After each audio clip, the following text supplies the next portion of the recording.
देख रहे हैं स्पेशल रिपोर्ट न्यूज रूम से आपका स्वागत है। चुनावी राग और विवादों की आग का जिक्र होगा। उत्तर प्रदेश के चुनावी रण में योद्धाओं ने अपने अपने हिसाब से सियासी पिक्चर का मुहूर्त कर दिया है। जल्द ट्रेलर रिलीज की डेट आने वाली है। ट्रेलर रिलीज का दिन कितना बड़ा होगा ये आप उत्तर प्रदेश के चुनावी रण की मौजूदा तस्वीरों से समझ सकते हैं। समाजवादी पार्टी का रथ बीजेपी के किले की तरफ बढ़ रहा है। प्रियंका गांधी ने अपनी टुकड़ी के साथ मोर्चा संभाल रखा है, तो बीजेपी की तरफ से उत्तर प्रदेश में विरोधी सेनाओं को परास्त कराने के लिए रणनीति तैयार है। सबसे बड़े योद्धा नरेंद्र मोदी ने चुनावी रण में बिगुल फूंक दिया है। अब सैनिकों के साथ उत्तर प्रदेश के अलग अलग किलों का दौरा कर रहे हैं। पक्ष विपक्ष की सेनाओं के योद्धा चुनावी रण में एक दूसरे पर 21 पड़ने के लिए तलवार भांज रहे हैं। पिछले मुख्यमंत्रियों के लिए विकास वहीं तक सीमित था जहां उनका परिवार था। सब मिल गए, एक साथ हो गए हैं। ये बहुरंगी जो इंद्रधनुष बनाया है, यही भारतीय जनता पार्टी का सफाया करेगी। जनता ने जब उनको इस लायक बनाया ही नहीं कि वह किसी चीज का लोकार्पण कर सके। विश्वास है 2022 में फिर से हम 300 पार करने वाले हैं कि हमको इस प्रदेश से महंगाई मिटानी है, इस प्रदेश से अराजकता मिटानी है। तो आरंभ है प्रचंड। चुनावी रण में रथ पर सवार योद्धाओं के मध्य तर्कश से तीर पर तीर दागे जा रहे हैं। इस वक्त उत्तर प्रदेश के चुनाव में जो सियासी तीर सबसे ज्यादा चर्चा में है, जिसके पर्चा बांटे जा रहे हैं, वो है चिलमजीवी तीर। यकीन मानिए, खेल सियासी है, लेकिन यहाँ दाव तीरंदाजी का चल रहा है। सबसे पहले शब्दों की सियासी मर्यादा को भेदने वाले चिलमजीवी तीर का चुनावी चक्कर समझिए।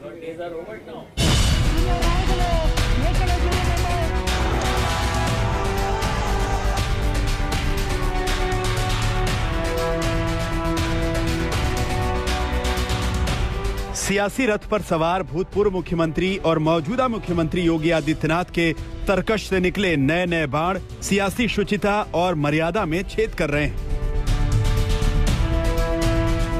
शब्दभेदी बाण से निजी चोट कर वोट पाने की लालसा ऐसी कि सियासी युद्ध ने संत समाज को आक्रोशित कर दिया। अखिलेश यादव ने चिलमजीवी वाला चुनावी तीर योगी की तरफ फिर दागा। निशाना योगी पर था, लेकिन चोट साधु संतों के सम्मान को लग गई। अब साधु पूछ रहे हैं कि क्या भगवा वस्त्र पहनने वाले योगी को चिलमजीवी कहना संत समाज का अपमान माना जाना चाहिए? जिस प्रकार अखिलेश यादव जी ने कल सनातन हिंदू धर्म भगवाधारी सन्यासियों के ऊपर प्रहार किया, यह उनकी कुत्सित मानसिकता को दर्शाता है कि ये अव्वल किस दर्जे तक का हिंदू विरोधी व्यक्ति है। चिलमजीवी, एक रंगा, ऐसे शब्दों का प्रयोग, इसके पूर्व कांग्रेस के नेताओं ने आईएसआई, बोको हरम जैसे शब्दों का प्रयोग भी इन लोगों ने किए थे। बात चिलमजीवी वाले तंज से शुरू हुई और अब भगवाधारियों के अपमान तक पहुंच गई। वैसे भी सियासत में तंज और कटाक्ष की सीमा रेखा होती है, लेकिन जब मर्यादा की लक्ष्मण रेखा टूटती है तो नए नए शब्दों की शक्ल में नए नए सियासी तीर इजाद होते हैं। वो हम बदहाल है बाबा मुख्यमंत्री जी की वजह से, क्योंकि उन्हें फुर्सत ही नहीं है धुआं उड़ाने में। माना कि सियासतदान विकास को छोड़ ओछे शब्दों के प्रयोग को अपना पराक्रम मानते हैं, लेकिन सिर्फ योगी और अखिलेश के बीच चले तीरों की बात करें तो वो अजब गजब हैं। इधर टोटी चोर वाला बाण, उधर रोजगार चोर वाला बाण, इधर अब्बा जान वाला बाण, उधर चिलमजीवी वाला बाण, इधर जिन्नावादी बाण, उधर ढोगी वाला बाण। चिलम बोलना अब राष्ट्रीय गौरव, चिलम पीना क्या राष्ट्रीय गौरव का प्रतीक है क्या? और वैसे भी आप तो उत्तर प्रदेश से आती हैं, मैं भी उत्तर प्रदेश से आते हूँ। हमारे वहां तो पहले भी बोला जाता है कि जब कोई लंबी लंबी फेंकने लगता है तो हम बोलते हैं क्या चिलम पी के आए हो क्या? तो ये कोई ऐसी बात नहीं है। और ये हमारे माननीय राष्ट्रीय अध्यक्ष ने किसी का नाम लेकर नहीं बोला, तो किसी को दुख क्यों हो रहा है? प्रदेश की जनता इतनी नासमझ नहीं है कि एक रंग का मतलब क्या है। और जो आप चिलमजीवी की बात कह रहे हैं कि वो चिलम खा के आए, ऐसा नहीं बोला जाता। बोला जाता भांग खा के आए हो क्या? अगर कोई ऐसे बोलने लगे तो आपको लगे कि कोई अन्यत्र बोला जा रहा है। तू मैं का ऐसा वार पलटवार कि शर्म आ जाए, लेकिन यहाँ तो शर्म किस चिड़िया का नाम है पता ही नहीं। अभी चुनाव तो दूर हैं, लेकिन कोई गारंटी नहीं कि गरिमा गिराने वाले और कितने नए शब्द उत्तर प्रदेश की चुनावी डिक्शनरी में अभी और शामिल होंगे। वैसे अब्बा जान बनाम चिलमजीवी आज चर्चा में है। ये चिलमजीवी कभी उत्तर प्रदेश को खुशहाली के रास्ते पे नहीं ले जा सकते। अब्बा जान कहने वाले राशन हजम कर जाते थे।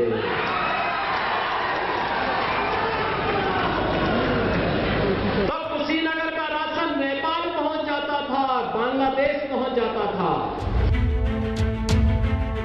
चुनावी हार और जीत वाली सियासी जंग में राजनीति कितना और गिरेगी ये कहना मुश्किल है, लेकिन गले में जीत का हार पहनने की बेकरारी ऐसी कि नेतागण कुछ भी कहने को तैयार है। और यूपी की जनता सिर्फ यही कह रही है कि नेतागण कृपया ध्यान दें, आप भविष्य की पीढ़ी को राह दिखाने वाले पुरोधा हैं, जुबान संभाल के। आज तक ब्यूरो। बात निकलेगी तो दूर तलक पहुंचेगी। गीत का ये मुखड़ा आपने सुना होगा, लेकिन उत्तर प्रदेश की चुनावी सियासत में एक शब्द ऐसा निकला कि रुकने का नाम नहीं ले रहा। पक्ष विपक्ष के बीच चुनाव रण में वही बात अब सबसे बड़ा विवाद बन चुकी है। आखिर यूपी चुनाव में जिन्ना विवाद को लेकर नामकरण की राजनीति क्या है, ये सीन समझिए।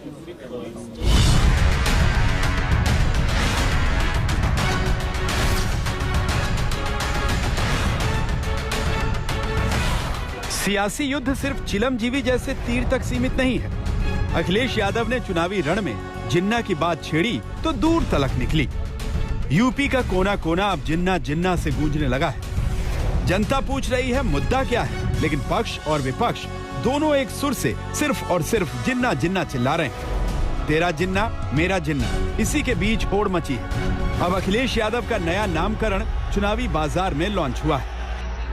जिस तरीके से जनता का समर्थन मिल रहा है, मैं ये कह सकता हूँ, इस गाजीपुर बॉर्डर से लेकर के अब वो दिल्ली के करीब में जो यूपी का गाजीपुर बॉर्डर है, वहां तक भारतीय जनता पार्टी का सफाया होना तय है। विकल्प के रूप में हम सब दिखाई दे रहे हैं। ये पीला रंग, लाल रंग, सफेद और नीला, अभी आपने एक और नीला रंग देखा, हरा रंग, सब मिल गए, एक साथ हो गए हैं। ये बहुरंगी जो इंद्रधनुष बनाया है, यही भारतीय जनता पार्टी का सफाया करेगी। समाजवादी पार्टी को भी पता है, उनके पास गुंडे, अपराधी, माफिया है। तुष्टीकरण की राजनीति के कारण उनके साथ जिन्ना मियां आ गए हैं। इसलिए मैं श्री अखिलेश यादव जी को कहा करता हूं, अखिलेश यादव जी अपना नाम बदल करके श्री अखिलेश अली जिन्ना रख लें और अपनी पार्टी को समाजवादी पार्टी की जगह जिन्नावादी पार्टी बना लें। लेकिन ना जिन्ना उनको जिता पाएंगे, ना अतीक अहमद जिता पाएंगे, ना अंसारी जिता पाएंगे। उत्तर प्रदेश की जनता कमल खिलाई है, उसकी खुशबू, उसकी सुगंध, उसका मतलब जो लाभ है जनता को ईमानदारी के साथ उस तक पहुंच रहा है। यहाँ गुंडागर्दी थी, माफियागिरी थी, उसका अंत हुआ है। जनता बहुत सुकून महसूस कर रही है। अखिलेश अली जिन्ना, यही नाम दिया है डिप्टी सीएम केशव प्रसाद मौर्य ने। लेकिन इससे पहले अमित शाह भी समाजवादी पार्टी की व्याख्या करते हुए एक नई परिभाषा गढ़ चुके हैं। उनके जेम का मतलब है जे से जिन्ना, ए से आजम खान और एम से मुख्तार। अब भाई आप मुझे बताओ, आपको भाजपा का जेम चाहिए या समाजवादी पार्टी का चाहिए? ये लोग उत्तर प्रदेश का भला नहीं करते। जात पात में बांटना, दंगे कराना, तुष्टीकरण करना और वोट बैंक की राजनीति को आगे बढ़ाना। जैसे ही चुनाव आया है, अखिलेश जी को जिन्ना बहुत महान दिखने लगे हैं। श्री अखिलेश यादव जी, जो मैं उनको श्री अखिलेश अली जिन्ना कहूं तो कोई गलत नहीं होगा। समाजवादी पार्टी पूरी नमाजवादी पार्टी बनकर के देश के लिए बलिदान देने वालों का अपमान किया है, देश की को आज़ादी दिलाने वालों का अपमान किया है और इसके लिए उन्होंने देश से माफ़ी मांगनी चाहिए। और मोहम्मद अली जिन्ना का नाम लेकर के समाजवादी पार्टी का असली चेहरा जनता के सामने आ गया है, उन्हें देश से माफ़ी मांगनी चाहिए। 11 सितंबर 1948 को मोहम्मद अली जिन्ना दुनिया छोड़ गए, लेकिन सियासत के लिए अपना नाम छोड़ गए। तभी तो जिन्ना को अपने अपने हिसाब से बुनाने में कोई पीछे नहीं है। देश के पहले प्रधानमंत्री जिन्ना को बना दिया गया होता तो भारत का बंटवारा ही नहीं होता। मतलब आप इस बात से सहमत हैं उनकी बातों से? जिन्ना को देश का प्रधानमंत्री ही लोग बना दिए होते। इस बात को आडवाणी जी के विचार को पढ़िए, अटल जी के विचार को पढ़िए, जो देश के शुभचिंतक हैं उनके विचार को पढ़िए, वो क्यों उनकी तारीफ करते थे, वो लोग उनकी तारीफ क्यों करते थे। ये सोच इसलिए हो रही है क्योंकि चुनाव के अंदर एक जो बहुसंख्यक और अल्पसंख्यक के बीच में एक डिवाइड करने का प्रयास है। अल्पसंख्यक वोट के अंदर जो मुस्लिम है उसकी तुष्टीकरण की जा रही है। उन लोगों को लगता है उत्तर प्रदेश का मुसलमान जो है वो तालिबान की सोच वाला है, वो जिन्ना की सोच वाला है। अरे वो उनको आप कटघरे में क्यों खड़ा कर रहे हो? मेरा प्रश्न इन लोग से, ओम प्रकाश राजभर और अखिलेश यादव से है कि आप उत्तर प्रदेश के मुसलमान को कटघरे में क्यों खड़ा कर रहे हो? भांति भांति के चुनावी टेप में जिन्ना वाला प्रकरण जारी है। सवाल यही है कि चुनावी रण में जिन्ना विरोधी और जिन्ना प्रेमी क्या सत्ता की सीढ़ी बनेगी? वैसे जनता सब जानती है जिन्ना का सियासी पन्ना क्यों पढ़ा जा रहा है। आज तक ब्यूरो। उत्तर प्रदेश चुनाव में एक और जुबानी जंग की बात। ये जुबानी जंग प्रियंका गांधी वाड्रा और केंद्रीय कपड़ा मंत्री स्मृति ईरानी के बीच है। बात लड़की के नारे से शुरू हुई, राहुल गांधी तक पहुंची। दोनों के बीच बयानों के बाण क्यों चल रहे हैं, ये रिपोर्ट देखकर समझिए।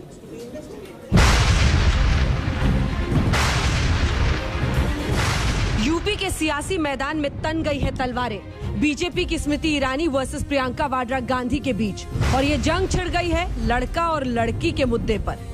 पहले बयानों के बवंडर पर डालिए नजर। यूपी के चुनाव में प्रियंका गांधी ने महिला वोटर पर सबसे बड़ा दांव चला।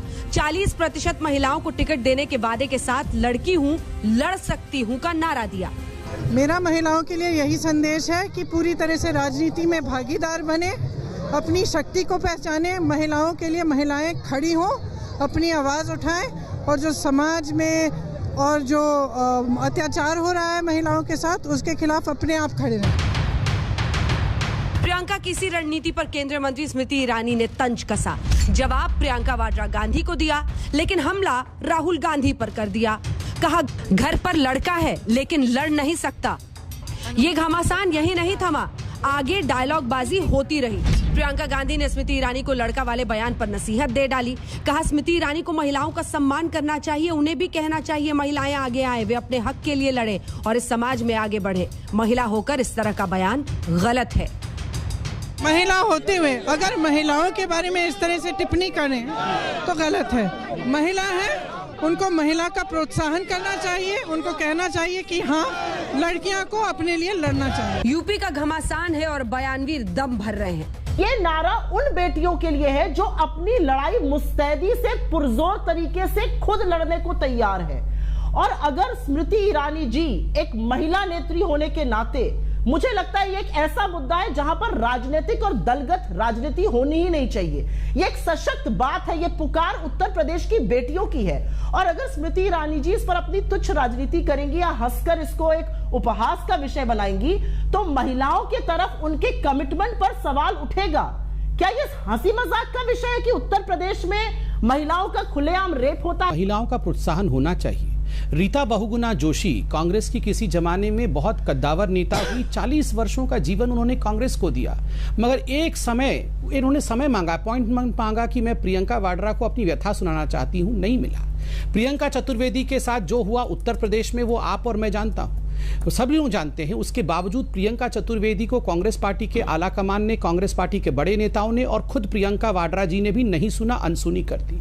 बरखा सिंह बहुत बड़ी नेत्री रही, मंत्री रही दिल्ली के अंदर, उन्होंने भी कहा मैंने भी प्रियंका वाड्रा से अपनी व्यथा के लिए समय मांगा, मुझे समय नहीं दिया गया।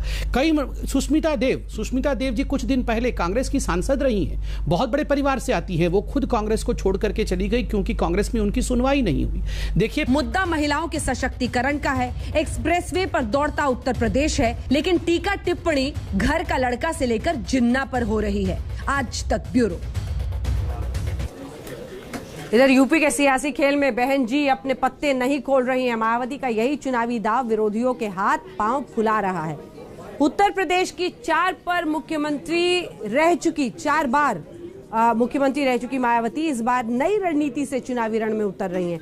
लेकिन बीते दिनों जो संकेत सामने आए हैं, उनके 2022 चुनाव में गठबंधन के गणित में नया खेल जोड़ दिया है। देखिए,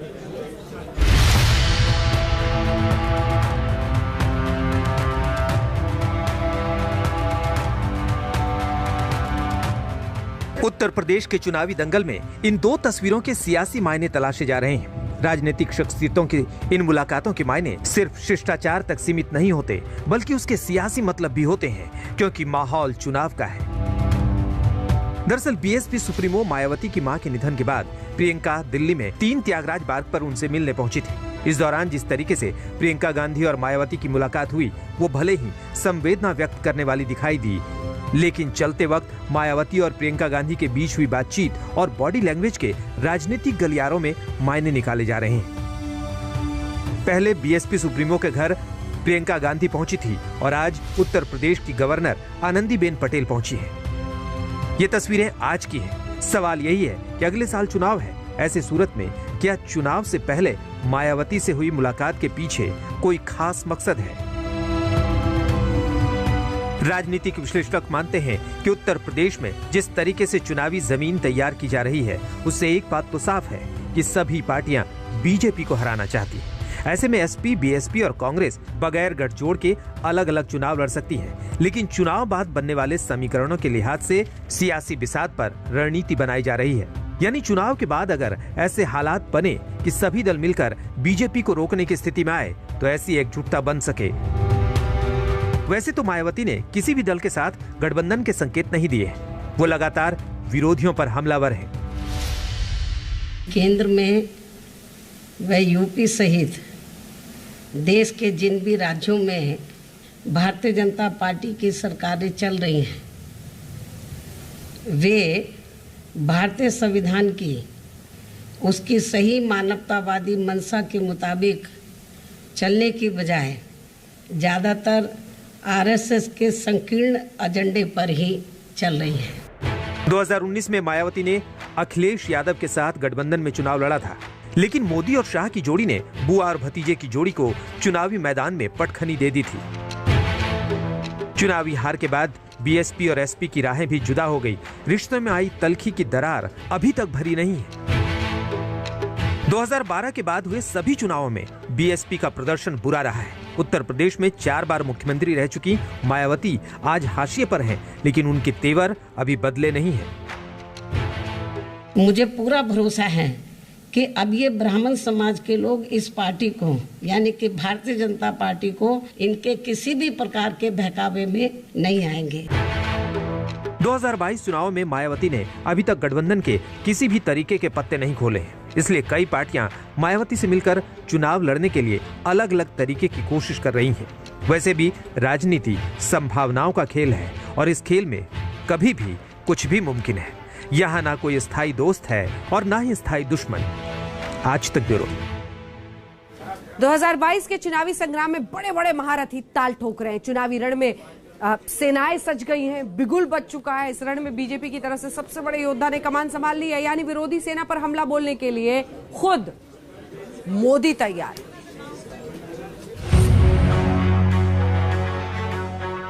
उत्तर प्रदेश के चुनावी महाभारत का दृश्य है ये।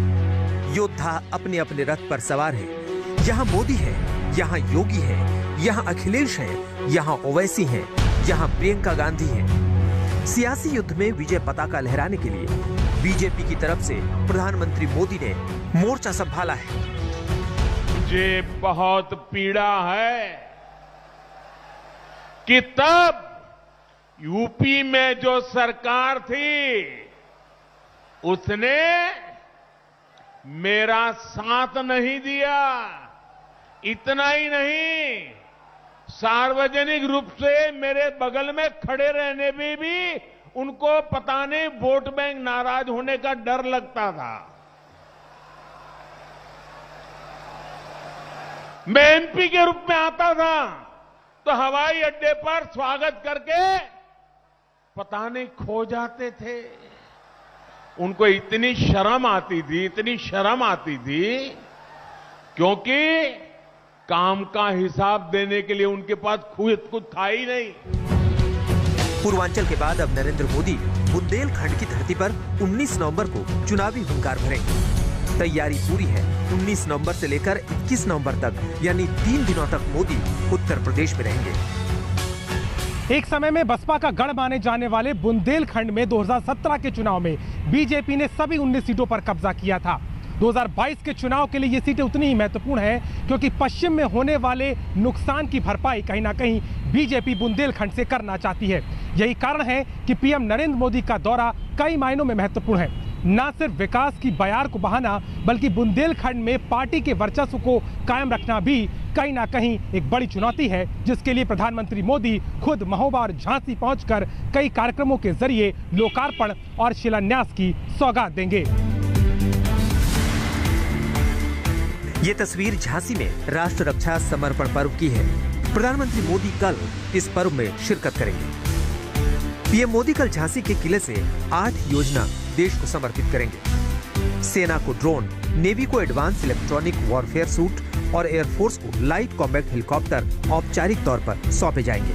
पीएम डिफेंस कॉरिडोर के झांसी नोड पर पहले प्रोजेक्ट की नींव रखेंगे। 400 करोड़ के इस प्रोजेक्ट के तहत एंटी टैंक गाइडेड मिसाइल का प्रपल्सन सिस्टम बनेगा। पीएम मोदी इस दौरान झांसी में 600 मेगावाट क्षमता के ultra mega solar power plant का शिलान्यास करेंगे। यहाँ आपको ये समझना है कि बुंदेलखंड क्षेत्र में विधानसभा की कुल 19 सीटें हैं और 2017 में बीजेपी ने सभी पर जीत हासिल की थी। ऐसे में एक बार फिर से पार्टी यहाँ जीत रिपीट करना चाहती है। पार्टी को पता है कि मोदी के सहारे विपक्ष को घेरने में मदद मिलेगी। आप भी ये जानते हैं कि जहां अच्छी सड़क पहुंचती है, अच्छे हाईवे पहुंचते हैं, वहां विकास की गति बढ़ जाती है, रोजगार निर्माण और तेजी से होता है।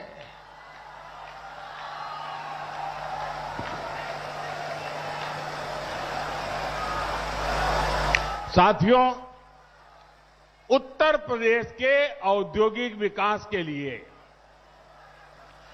बेहतरीन कनेक्टिविटी जरूरी है। यूपी के कोने कोने को जोड़ा जाना जरूरी है।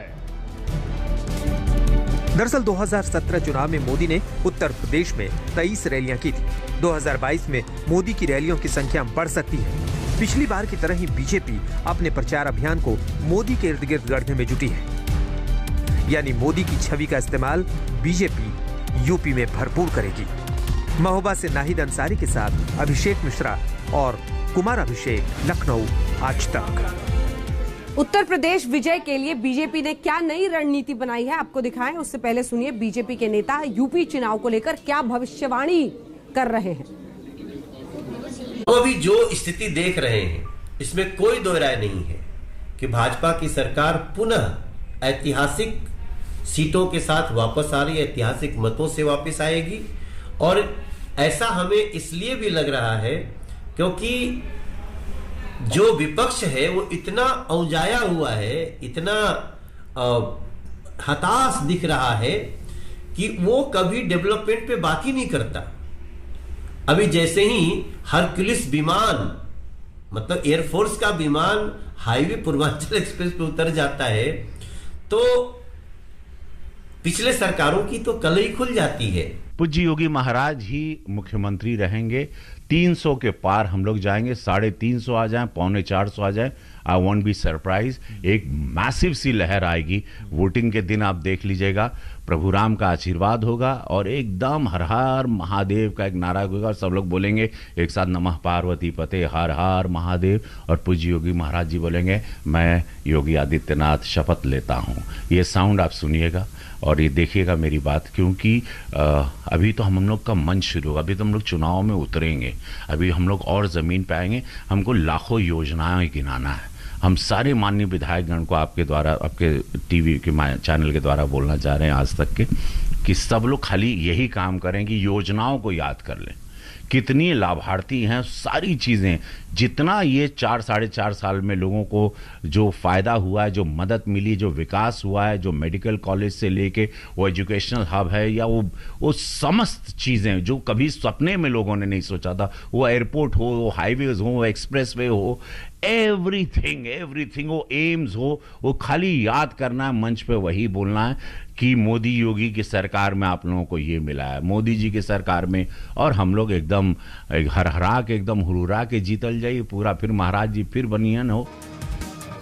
तो ये तो दावे आपने सुने बीजेपी नेताओं के, लेकिन अब आपको बताते हैं जमीन पर काम करने की क्या तैयारी हो रही है। 150 मिनट की बैठक चली है दिल्ली में यूपी के चुनावी प्लान को लेकर, और वही प्लान हम आपको बताएंगे, क्योंकि अमित शाह हमेशा से ये मानते हैं बूथ जीता तो चुनाव जीता।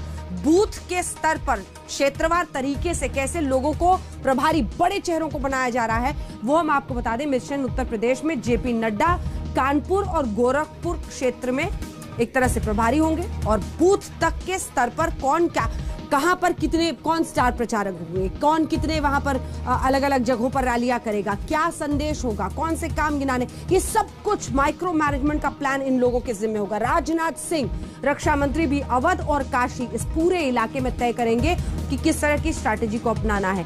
अमित शाह, पश्चिमी उत्तर प्रदेश में बड़ी चुनौती है ब्रिज, ये पूरा जो इलाका है, क्षेत्र है, वहां की पूरी जिम्मेदारी गृह मंत्री अमित शाह के कंधों पर होगी।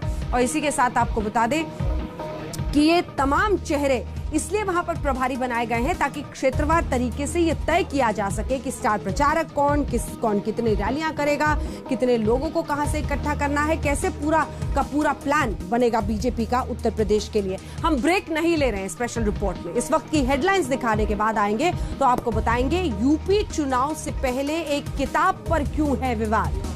पहले हेडलाइंस। स्पेशल रिपोर्ट में न्यूज रूम से फिर आपका स्वागत है। आपके साथ मैं हूं अंजना ओम कश्यप। बात अखिलेश यादव और उनके विजय रथ यात्रा की, जो बीती रात नॉन स्टॉप 15 घंटे तक दौड़ी। अखिलेश का काफिला कल गाजीपुर से दोपहर शुरू होकर आज तड़के लखनऊ पहुंचा, लेकिन पूरे वक्त तक ना तो अखिलेश का जोश कम दिखा, ना ही समाजवादी पार्टी कार्यकर्ताओं की हिम्मत ठंडी पड़ी। हालांकि अखिलेश के नॉन स्टॉप जोश को बीजेपी अपने लिए खतरा नहीं मान रही है।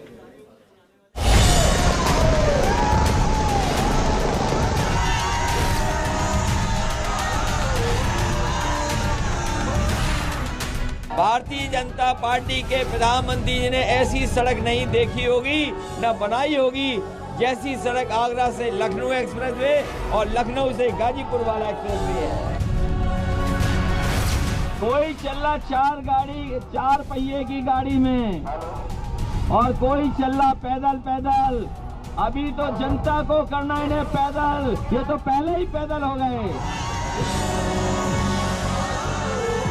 ये सड़क जहाँ पे हम और आप खड़े हैं, ये एक्सप्रेसवे किसने बनाया है आपसे बेहतर कोई नहीं जानता। 2017 में बीजेपी ने उत्तर प्रदेश से अखिलेश यादव की समाजवादी पार्टी सरकार को सत्ता से बेदखल कर दिया। सियासत में जख्म गहरा मिला था, जिसका घाव भरने के लिए अखिलेश यादव अब की बार जी जान से कोशिश में लगे हैं। यूपी में सत्ता के शिखर पर फिर से पहुंचने के लिए न दिन का पता न रात की फिक्र। अपने समर्थकों के बीच पहुंचने के लिए वक्त के सभी पैमानों को अखिलेश ने मानो खत्म कर दिया है। आखिर कैसे, हम आपको बताते हैं।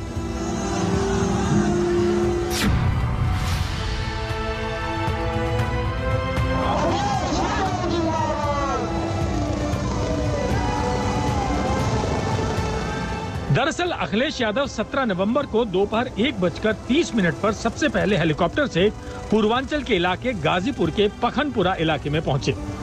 अखिलेश यादव के साथ सुहेल देव भारतीय समाज पार्टी के अध्यक्ष ओपी राजभर भी विजय रथ पर मौजूद थे। बीजेपी के खिलाफ दावा बढ़ा, अब की बार सफाया तय। आज तक से खास बातचीत में हुंकार सुनिए, ललकार सुनिए। काम हुआ है वो समाजवादी का है, क्योंकि इस सरकार ने काम नहीं किया अभी तक का। पूरे 5 साल का ट्रैक रिकॉर्ड अगर आप देखेंगे तो इन्होंने शिलान्यास का शिलान्यास किया, उद्घाटन का उद्घाटन किया, रंग बदलने का नाम किया और नाम बदलने का काम किया, और आज के बाद तो हम भी रथ का नाम बदल देते हैं। समाजवादी विजय रथ यात्रा का समाजवादी परिवर्तन यात्रा कहेंगे। 42% वोट है जो हम बता रहे हैं, वो 42% है, और ये 42% समाजवादी पार्टी के साथ खड़ा है। आप देखिएगा जिस दिन चुनाव की सूचना जारी होगी, अभी तो ये आंधी चल रही है, तूफान चलेगा चुनाव में, कोई टिक नहीं पाएगा। दोपहर में गाजीपुर से निकला अखिलेश का विजय रथ आजमगढ़ तक कार्यकर्ताओं को जोड़ता रहा।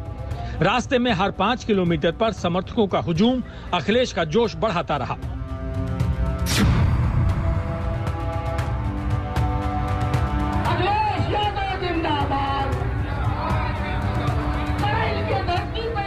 अखिलेश का विजय रथ 5 घंटों में 60 किलोमीटर की यात्रा तय करते हुए शाम 7 बजे मऊ पहुंचा। अखिलेश का रथ उसी पूर्वांचल एक्सप्रेसवे के रास्ते लखनऊ की ओर बढ़ रहा था, जिसका उद्घाटन पीएम मोदी ने 16 नवंबर को ही किया था। रथ पहुंचने में घंटों की देरी हुई, लेकिन स्वागत के लिए कार्यकर्ता डटे हुए थे।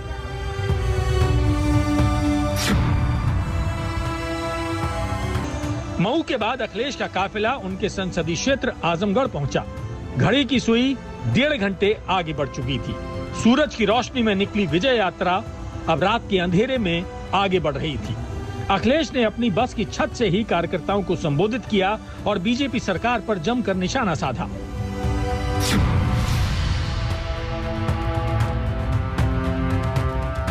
करीब 3.5 घंटे बाद अखिलेश अपने कार्यकर्ताओं के साथ आजमगढ़ से अंबेडकर नगर पहुंचे। विजय रथ यात्रा अब तक करीब 10 घंटे आगे आ चुकी थी, लेकिन योगी सरकार के खिलाफ अखिलेश की प्रतिज्ञा और प्रण में कमी नहीं दिख रही थी।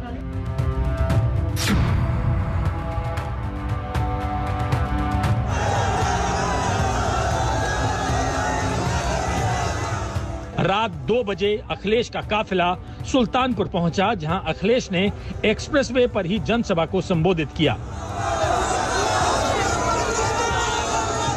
ठंड ठीक ठाक थी, लेकिन अखिलेश को सुनने के लिए समर्थकों का जोश ठंडा नहीं हुआ था। ये नजारा है यूपी के बाराबंकी का, जहां पूर्व मुख्यमंत्री अखिलेश यादव विजय रथ यात्रा लेकर रात 3 बजे पहुंचे। अखिलेश को देखकर कार्यकर्ताओं में सुबह की ठंडक में गर्माहट आ गई। पूर्वांचल एक्सप्रेसवे पर अखिलेश ने बस की छत पर चढ़कर अभिवादन किया। सुबह 4:30 बजे अखिलेश का विजय रथ लखनऊ पहुंचा, जिसके बाद 341 किलोमीटर की यात्रा खत्म हुई। लेकिन करीब 15 घंटे का दौरा इस मायने में खास दिखा कि ना तो अखिलेश के हौसले में कमी दिखी, ना ही समर्थकों के जोश में। और जो हो रहा है सरकार में वो किसी से छिपा नहीं है। बताओ, डीजल पेट्रोल महंगा हो गया कि नहीं हो गया? ये वही लोग हैं जिन्होंने कहा था कि किसान को, गरीब को जो हवाई चप्पल में चलता है उसे हवाई जहाज में बैठाएंगे। जिस तरह डीजल पेट्रोल महंगा है, हमारे गरीब की, किसान की गाड़ी नहीं चल सकती, मोटरसाइकिल नहीं चल पाएगी इस महंगाई में। हालांकि सत्ताधारी बीजेपी ने पलटवार करते हुए कहा कि ना तो इससे योगी सरकार को कोई खतरा होगा, ना ही जनता का सियासी मिजाज बदलेगा। 2017 में इनको बाहर भेज दिया, सत्ता में थे। 2019 के लोकसभा चुनाव में ये बुआ भतीजे मिल गए, तभी जनता ने इनको खदेड़ दिया। तो यह मुगालते में है। इनको यह लगता है कि कुछ गुंडे, अपराधी, माफिया उनके कार्यक्रम के आसपास दिखाई दे जाते हैं, तो इससे वो चुनाव जीत रहे हैं। मैं ये मानता हूँ 100 में से 60% से अधिक वोट भारतीय जनता पार्टी का है। देखो, खुशफहमी और गलतफहमी में बहुत कम अंतर है, और अगर ओवर कॉन्फिडेंस जब होता है तो जो है वो गलतफहमी पैदा होती है, और गलतफहमी जो है वो सियासी सेहत के लिए ठीक नहीं होती। इसी तरह की गलतफहमी जो है वो बहुत से लोगों को हुई और उनका सुपड़ा साफ हो गया। तो ये बात वो भी अच्छी तरह जानते हैं, जमीन की हकीकत, सच्चाई क्या है। अब की बार यूपी में सत्ता की जंग जबरदस्त है। एक और योगी के सामने दूसरी पारी शुरू करने की चुनौती है, तो दूसरी ओर अखिलेश के सामने सत्ता को फिर से हासिल करने का चैलेंज। और अखिलेश का नॉन स्टॉप 15 घंटे की यात्रा कहीं न कहीं बीजेपी को अपनी चुनावी रणनीति में कुछ और करने पर मजबूर करेगा। गाजीपुर से नेहा बाथम और लखनऊ से अभिषेक मिश्रा के साथ आज तक ब्यूरो। उत्तर प्रदेश के सियासी घमासान की खबरों से अब रुख करते हैं दूसरे विवाद की ओर, जिसका मुख्य किरदार का रिश्ता भी उत्तर प्रदेश से ही है। हम बात कर रहे हैं वसीम रिजवी की, जिनकी नई किताब ने नया भूचाल पैदा कर दिया। ओवैसी कह रहे हैं कि रिजवी ने अपनी किताब में मोहम्मद पैगंबर का अपमान किया है। रिजवी के खिलाफ केस भी दर्ज हो चुका है।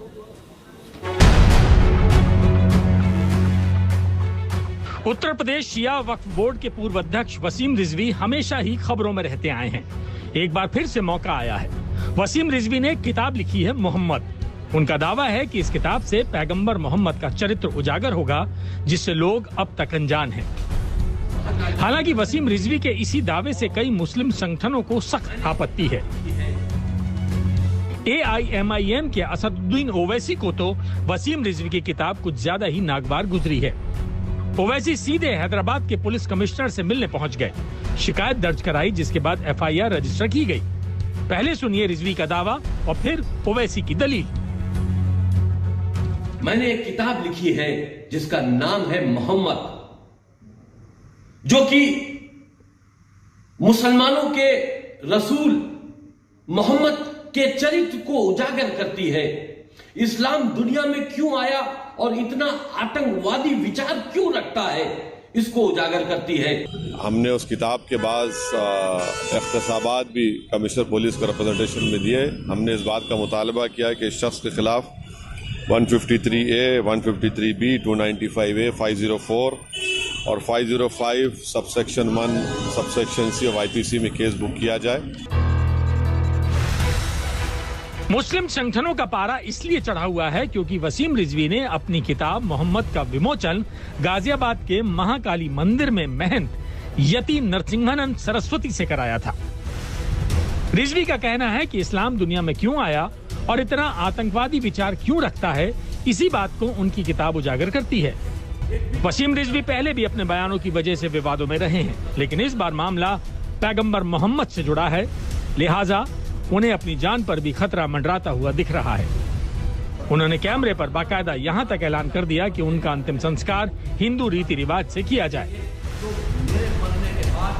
अब मुसलमान मुझे मार देना चाहते हैं और ये ऐलान किया है कि मुझको किसी कब्रिस्तान में कोई जगह नहीं देंगे, तो मेरे मरने के बाद शांति बनी रहे, इसलिए मैंने एक वसीयतनामा लिखा हुआ एडमिनिस्ट्रेशन को भी भेज दिया है कि मेरा जो शरीर है वो मेरे एक हिंदू दोस्त है, उनको लखनऊ में दे दिया जाए और चिता बनाकर मेरा अंतिम संस्कार कर दिया जाए और चिता में अग्नि हमारे यति नरसिंहानंद सरस्वती जी देंगे। ये मैंने उनको अधिकृत किया है। फिलहाल पुलिस ने वसीम रिजवी के खिलाफ मामला दर्ज कर लिया है। रिजवी को अब कानूनी धाराओं का जवाब भी देना है, जो शायद आसान ना हो। हैदराबाद से आशीष पांडे और लखनऊ से संतोष शर्मा के साथ आज तक ब्यूरो। अगली खबर भी उत्तर प्रदेश से ही है, लेकिन विवादों की नहीं, सियासत की नहीं, बल्कि आस्था और विश्वास की। शिव की नगरी वाराणसी में होने वाले देव दीपावली की। कल कार्तिक पूर्णिमा पर करीब 15 लाख दीपों को रोशन किया जाएगा और इसके लिए वाराणसी के सभी 84 घाटों पर पूरी तैयारी हो चुकी है। तीनों लोकों से न्यारी काशी में ये पर्व देवताओं की दीपावली के तौर पर यानी देव दिवाली के नाम से मनाने की पूरी तैयारी है। इंतजार कल का यानी कार्तिक पूर्णिमा का है, वो दिन जब देवताओं के लिए सिर्फ एक दीपक जलाने का पर्व काशी में एक लोक त्योहार और लोक परंपरा की शक्ल लेकर लाखों दीपकों की रोशनी में डूब जाता है। देव दीपावली एक ऐसा पर्व है जिसको देखने के लिए देश विदेश से लाखों की संख्या में पर्यटक काशी आते हैं। तो इस बार गंगा सेवा निधि द्वारा पूरा प्रयास किया जा रहा है कि 2020 में जो भव्यता में हमारी कोरोना के वजह से कहीं कमी थी, उसको पूर्ण रूप से इस बार हम लोग और भव्य स्वरूप दें उसको, जिसको देखते हुए फूलों की सजावट जो है, दीप की सजावट जो है, संख्या है, वो बढ़ा दिया गया है। शिव के त्रिशूल पर विराजमान काशी में उत्तर वाहिनी गंगा के किनारे 15 लाख दीप जलेंगे। 12 लाख दिए प्रशासन की ओर से सभी घाटों पर जलाए जाएंगे। वहीं घाटों के किनारे रहने वाले लोग और अन्य समितियां भी करीब 3 लाख दीप जलाएंगी। काशी के कुंड और तालाबों में भी दिए जलाए जाएंगे। चेत सिंह घाट पर लेजर शो और 80 घाट पर आतिशबाजी होगी। इस बार बालिका सशक्तिकरण के लिए बेटी बचाओ बेटी पढ़ाओ के मंत्र का संदेश देने के लिए देव दीपावली के दिन गंगा पूजन के बाद सबसे पहले 51 कन्याओं से मां गंगा की आरती कराई जाएगी। कारगिल के शहीदों और दूसरे शहीदों को श्रद्धांजलि देने के लिए इस बार इंडिया गेट की आकृति बनाई गई है। संस्कृति और अध्यात्म को राष्ट्रवाद से जोड़ने की कोशिश इस बार खास तौर पर दिखेगी। पहले 3 नवंबर को अयोध्या में दिव्य दीपोत्सव का भव्य नजारा सामने आया और अब वाराणसी की बारी जब महादेव को नमन करते हुए लाखों दीपों की रोशनी अंधकार को पराजित करेगी। शिल्पी सेन के साथ रोशन जायसवाल, वाराणसी, आज तक।